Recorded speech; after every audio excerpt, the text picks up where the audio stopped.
Okay, so in this video we'll be seeing how we use trims inside of Maya, right? So in the previous video you guys must have seen the Substance Painter texturing time-lapse. So what I want to go through this one is after we're done through the time-lapse, how do we sort of arrange it out in Maya, right? Now of course I did have a blocking in Maya, but I don't want to get too specific with that. But yeah, I want to just see the workflow that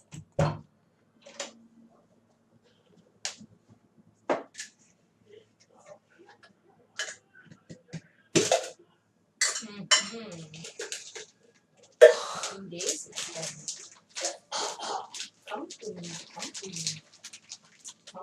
me, my friend. do it, bud. Thanks.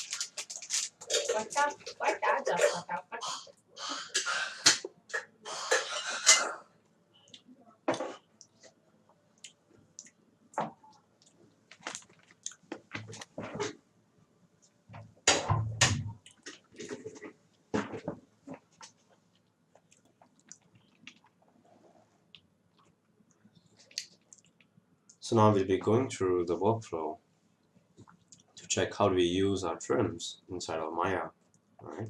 So of course we always have a blocking, right? But I deleted that blocking. But yeah, I just want to show you guys how I use these trims inside of Maya, right? So what I have is I just have I'll just go through maybe 2 to 3 simple examples.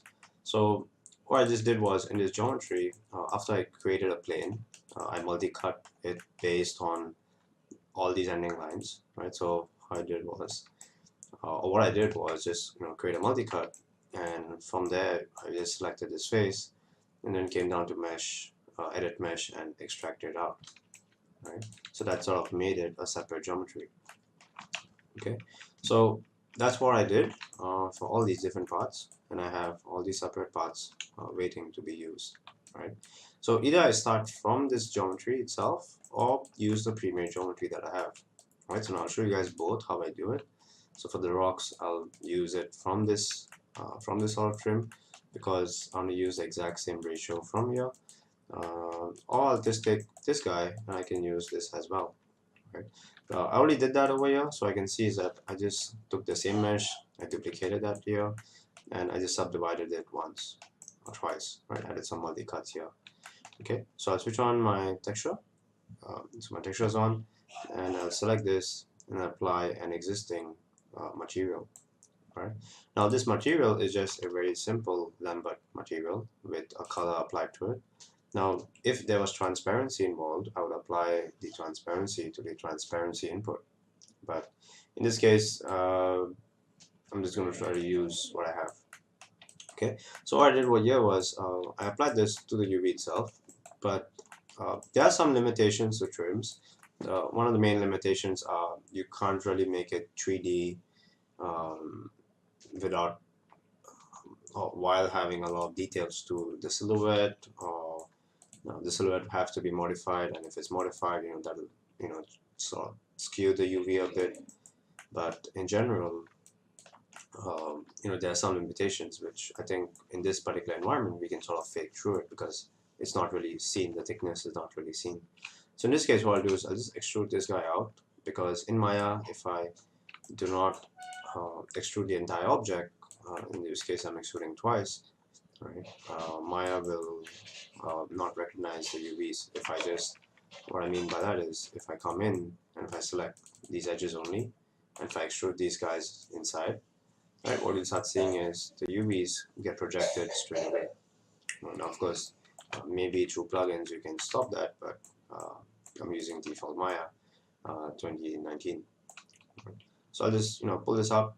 I won't see the outliner, so we have some more space, right? And maybe hide this one as well. Okay, so later on we will use our UV toolkit, but for now, right? So let's hide that and hide that. All right. Okay, so after we extrude that, what I'm going to do is I'm going to delete these parts, right? Because once again, this is not going to be visible from down, right? It's only going to be visible from the top. So whatever you don't see in an environment or whatever is not visible, just delete it. Right. So from here we can go through different methods. Now in my video I didn't really cut a seam line on the side, but just for this example I'll cut it. Right. You can do it without or with also. Right. So once I cut, so I come over, shift right click, and I cut in my UV editor. Right. That'll allow me to, that'll basically cut the edges. Right. Now once I select these edges, all right, and when I move them inside, so I'm moving them inside the UV, what you sort of see is they're sort of taking the same information. Now this is very dependent on the information that you want to project. It can be sort of this way. I think the maximum limit is you can sort of do this. So this is why you have limitations for certain parts, right? But I think generally overall, what we can do is we can just move these guys inside, sort of get some kind of texture information on there, right? And then from here, these guys, we'll be selecting these 4 guys, and then in our UV editor, we'll be coming in and we'll be scaling these guys down, right? Sort of reprojecting the same information back. Now, of course, we cannot do too much, but at least we're sort of just mirroring this effect back in, right? And this is what you know, people leave it halfway. People just leave it around here. They don't really do this the ending part, right, where the UVs sort of just go back inside. Now, of course, based on your design, of course, it's a very specific design. You cannot cheat a lot, but I think this is pretty decent at this point. Right. So what I'll do is I'll just select these edges. Now, because it's a low poly model, I'm just going to bevel this once. Right. I can choose to bevel the corners, or I can just bevel the top part as well. Right. And that should give me some kind of spacing over here. Right. And once I do that, what we'll see is, yeah, the seam line does change. So either you do the bevel first, right, or you just bevel it one more time with another segment, right? So sometimes this helps, but with a very low poly model like this, you may not, you don't really need these type of segments, right? You can make do without it. So that's just one of my things. So you can move and sew these guys, you can move and sew these guys, right? You after beveling with UV, this is why I say do not bevel after UVs. I tell many people that. So, but nevertheless, it's fine. This bevel is it just helps with the highlight, right? It helps with getting a nice highlight around the edge, and yeah, that's basically it. So what I'll do is, in this case, I can go to UVs and I can choose to unfold, but that may ruin my entire geometry, right? So this is why I'm a bit careful with what I do. So if you ever have this sort of problem, right, what you can do is you can sort of merge them back in. So for example, one way to do that is either UV, right? So in this case, I can come in and I can select this face and I can do a planar mapping or normal base mapping. All right, so after we planar map, what we can do is we can sort of just reset the UV. That's all we're doing. But at least we get the bevel back in, right? We change the size, right? So in this case, we can just scale it up a bit. We can scale it to the right, right? So we get some more detailed information, right? And we can do the same thing again, and we just cut these 4 corners. 1, 2, 3, and 4. Now you can also work without it. It's not necessary you have to do this, but it does help.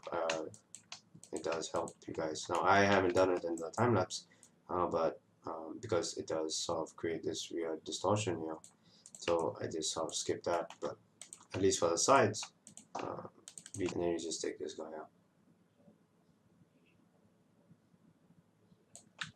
How much of you think you need it? And that's one way of creating a 3D mesh. Of course, you can have the same face down facing the same way. It's possible to do all of that.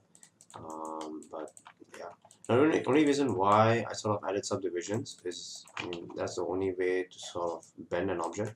So let's say in the future, if you guys, like in my case, I have a big circular pattern. That's why I have divisions over here. So what I can do is I can go to my deformer, non-linear, and I can use a bend deformer, and in this bend deformer it will sort of bend my object, right, based on what I think it needs to bend. Right, so I can bend at a particular curvature. Of course, the more I bend, the more I'll have to come in, and either I can come in to multi-cut, change my edge flow options, right? So I can have some nice edge flow to it, right? Or if I have pre-existing, we see, because edge flow may mess up the bevel, so this one you guys need to plan out from the start, right? But if you have just a normal edge loop without edge flows, right, you can do is you can just select these edges, and then you can shift right click and select the edit edge flow option, right? It does a pretty good job, right? It does have some more curvature information, right? But yeah, I mean, that's just a very simple thing, right? I'm sure you guys know this kind of stuff, right?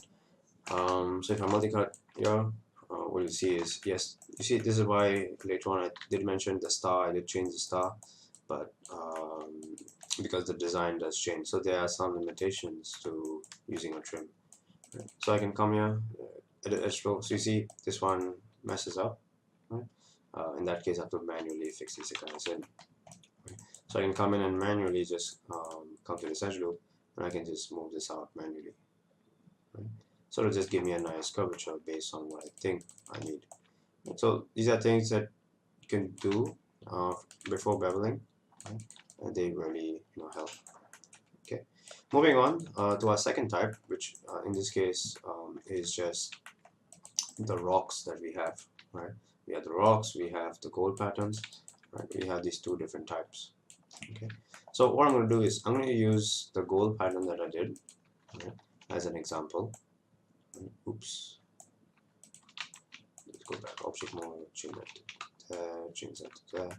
Okay, so let's say for example I right click first, apply existing material, I apply my trim main color, which has this diffuse color to it, and in my UV shell what I'll do is I'll use my UV toolkit now, right?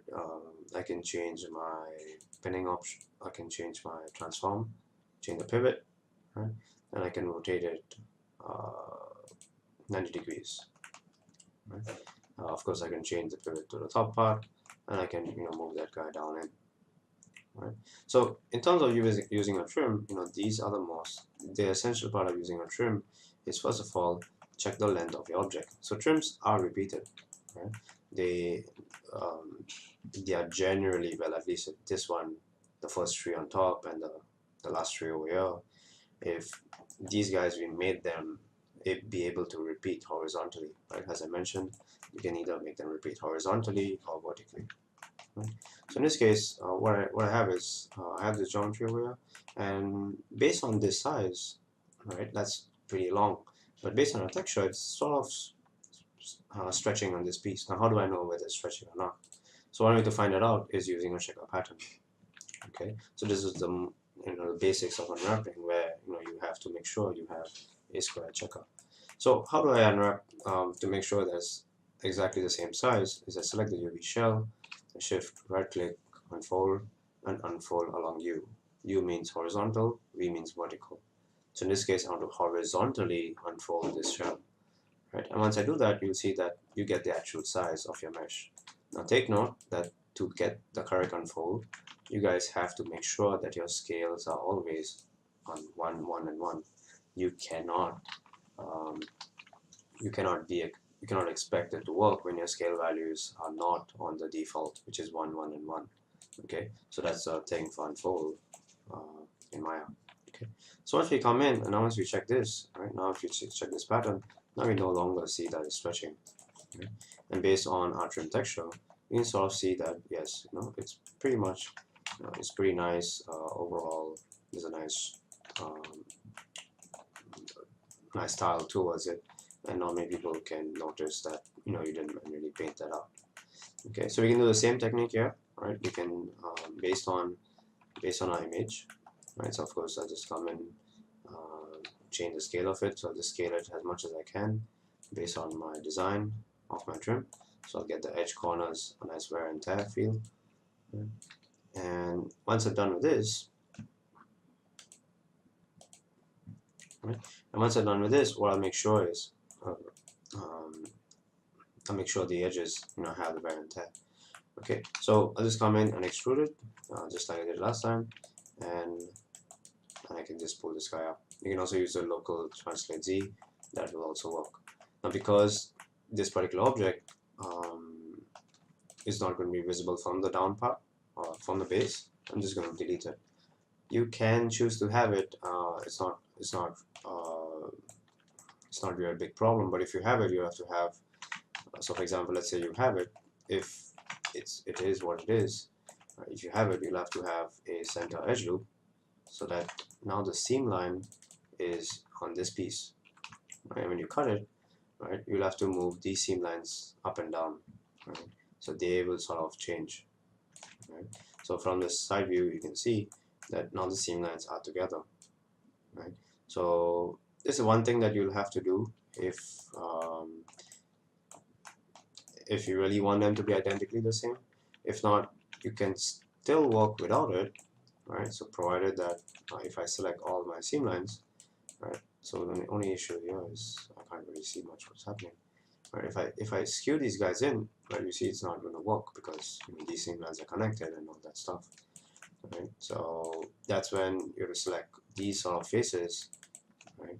And you have to unfold them in V.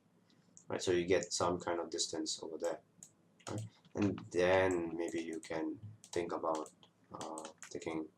Of course, you have to cut from top again if you really want to get those guys back in. Right? So a lot of things you can do, but for now we can just leave it at this. Right?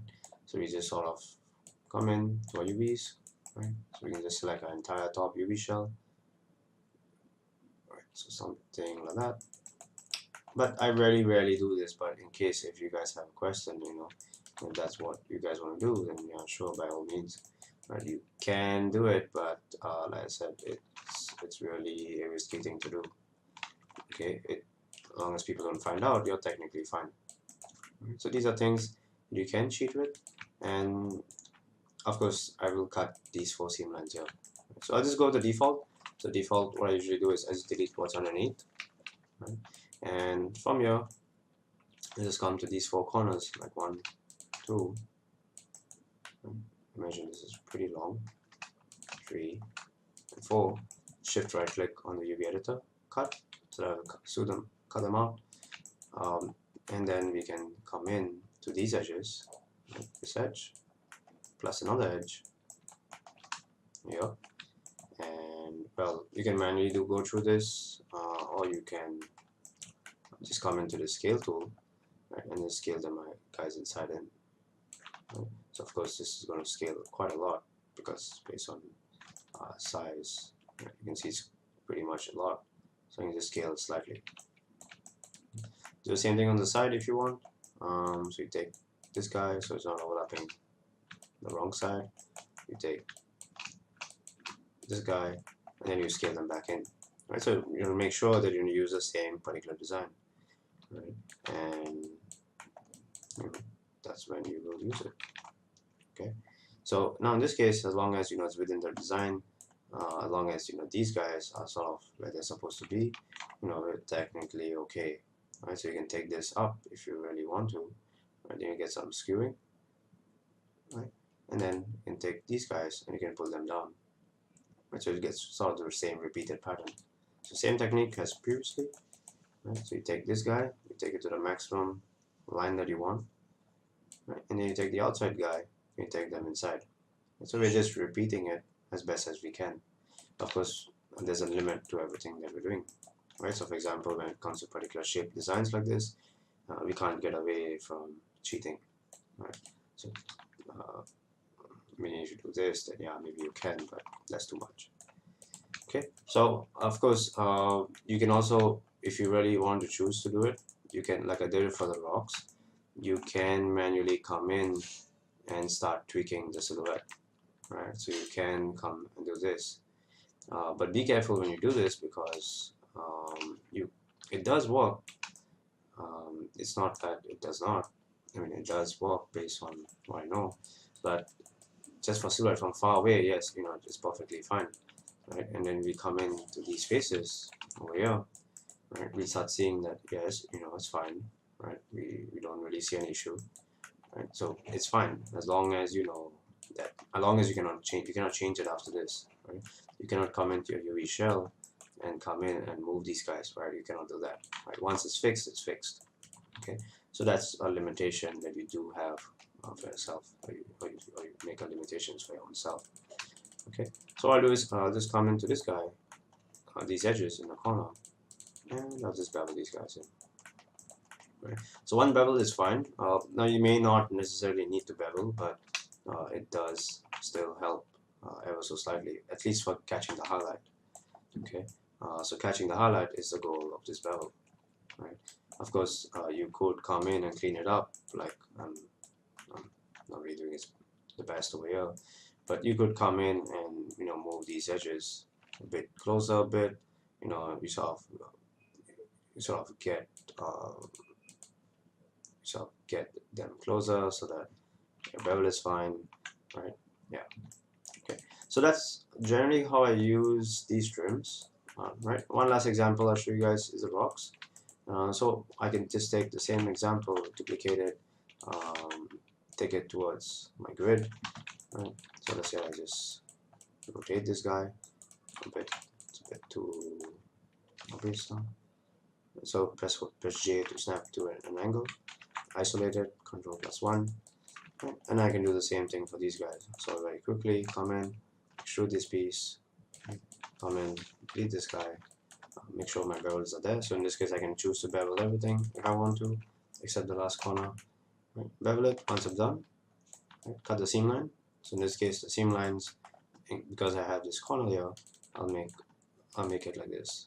Right? So I cut this corner, right? So I just deselected that guy, I'll double click this guy, deselect the center, okay, control the spacebar, then come in and let's find a UV, so this guy, and shift right click and cut. Okay, so depending on where you guys want to start cutting, so you can not cut the top part, you can only cut the bottom. Feel free to not cut anyone. So in this case I can minus the top. I don't really need to cut that, just want to cut one piece. Okay, and then shift right click cut. Okay, same thing, press 5 and 6, you can see the wireframe texture. So select these guys or just one guy and just sort of move this guy inside. So you can manually do it yourself. You don't really need to scale it down like I did earlier. Right? Manually sometimes does work best too. Right? So you can just push this guy inside so that you just replicate the same design. Okay.